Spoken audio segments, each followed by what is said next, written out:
Roland Willits, Old Men Stories, exploring the clock tower.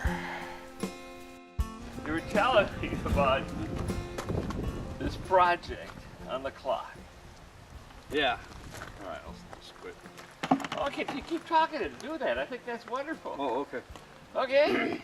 We'll start over. It's about 5-6 years ago. We did a national a project for the Jefferson County of the state of Washington. Where's Jefferson County? Okay, that's good. What? Where's Jefferson County? Is it Seattle area? Jefferson County is on the west side of Puget Sound. Okay. And at one time, West side of Puget Sound. it's on the west side of Puget Sound on the Olympic Peninsula. Okay. And Jefferson County goes from Puget Sound all the way across the Olympic Mountains to the ocean. And the only last county above it is Column County.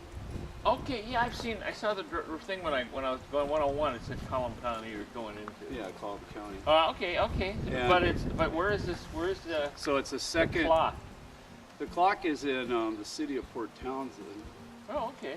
And it's the courthouse for the county is in Port Townsend. Right. And it's part of the county courthouse. It was built in 1890.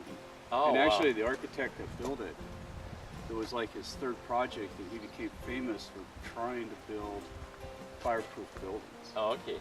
Because he had been through the Chicago. Oh, Jesus, yeah.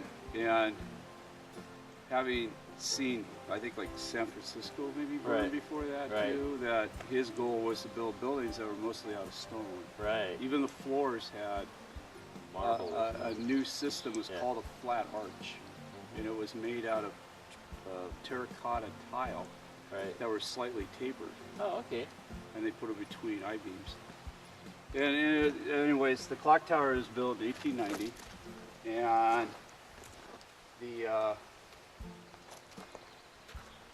Nisqually earthquake had hit and had damaged it, and it was literally cracked in 3 places through the entire tower.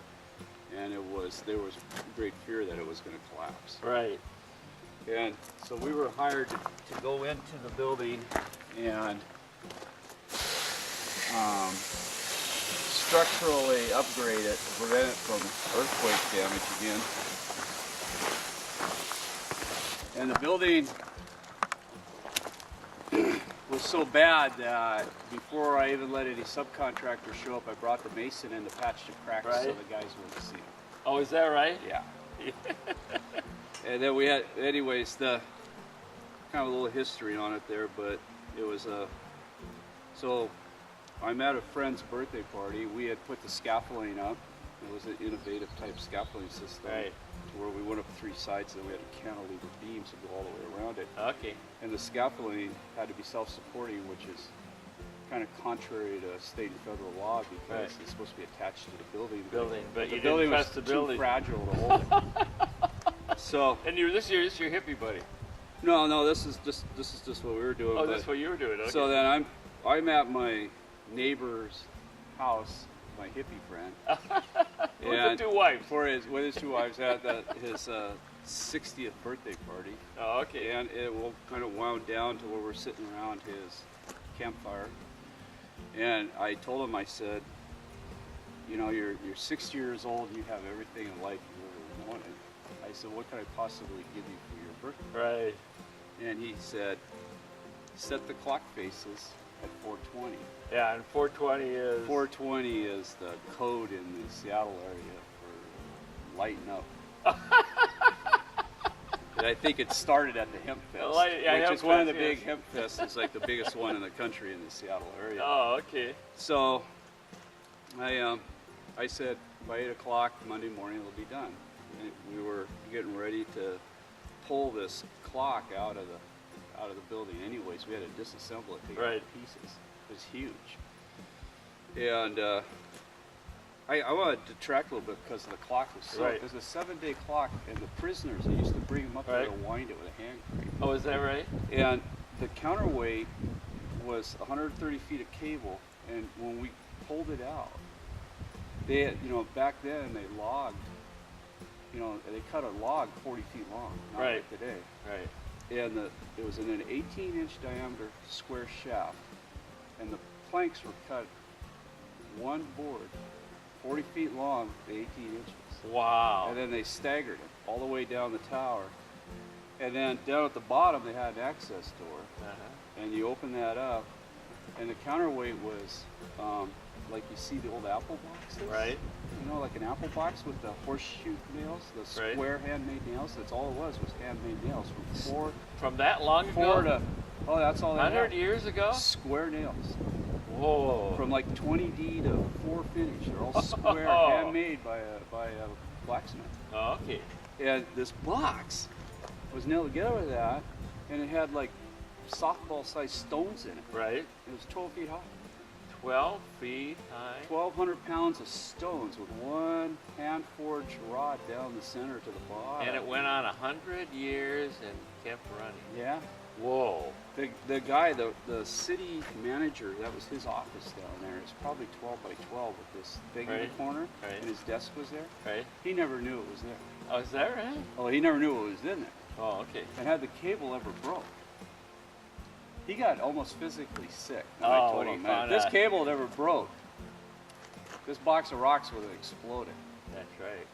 But anyways, it's really cool, this old clock. I mean, it's E. Howerton clock, and it was brought over from the East Coast. And the dials on the clock face are 10 feet in diameter. Oh, is that right? Oh. So we're taking so I sent my foreman up because we were going to disable the clock anyways, so remove the shafts and tie wire the dials so they wouldn't move around in the wind or fall down. Right.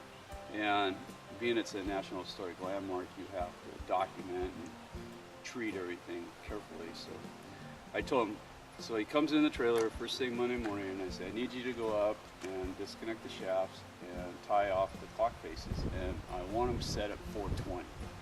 And he looked at me and he goes, yeah. He goes, run it up there. So he calls me up once he's done, and I'm in the park across the street where our yard was at in my trailer, and he goes, we're done. And I looked out the window and I go, Charlie, for the first time in your life, you're the mouse inside the clock. It's not 8:40.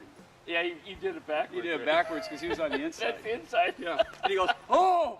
And you see the clock going, woo, So he gets this thing set, and then we're done, and I'm like, okay, And that afternoon, my friend calls me up and goes, all my friends are calling me. That's so great. Blah, blah, blah. And so we didn't think much of it. Hippie world. Yeah. Well, Port Townsend's got, a few hippies. Yeah. Pretty laid back town. And well, back in the 1890s, it could have been the Seattle. Okay. Because it was more going on there. But anyways, so about a week goes by, and here comes the newspaper. And they were regularly coming by to take photos of the project for the paper. Anyways, it was a big deal in town. And my foreman comes down because he has to be escorted up the scaffolding. That's right. Wear the safety gear, and he's up there, and he calls me on the phone, and he goes, he's taking pictures of the clock face. And I go, oh no. I said, I really don't need this in the paper. And I'm starting to think what the company's going to say, and if they figure it out. If they're going to figure it out. Yeah, and probably will if the paper comes out about it. And so I'm going to have to come up with, well, that was just the time we turned it off. Right. And so I'm sweating it, wondering what I'm going to say. Right. And about 2 weeks later, it comes out in the paper. Oh, Jesus, yeah. And it's on the front cover of the voters' pamphlet insert. Of the voters' pamphlet insert. And it says, it's time to vote. So I started to think, well, maybe that explains a lot of the politics in Jefferson County. In Jefferson. Oh, Jesus, that is so funny. Yeah. You didn't get any trouble, though, right? No, because the voters' pamphlet, nobody figured it out. No one even figured it out. No. That's really funny, but everyone, I'm sure everyone that knows got a really good laugh. We were in tears. I had a copy of that, but it's at work. I wish I had it to show it to you. Well, I'll tell you what, you can photo it and send it, and I'll get it in. That is just, it's one of those things that you just kind of do in life, and then all of a sudden Yeah. you go, uh-oh, maybe this wasn't such a good idea. Alex is washing my car. I'm sitting here feeling guilty, but not helping a damn bit. That's just fine. He told me no, and that means you don't have to do this.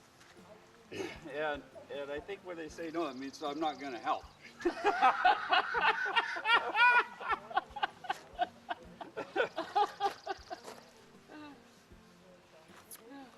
Thanks, Alex. I listened to one of your programs. Oh, did you? Yeah. Oh, okay, wonderful. I'm getting up sore. Okay, thank you all. I'm going to get off. Roland Willits returning home for Old Man Stories. It's that time.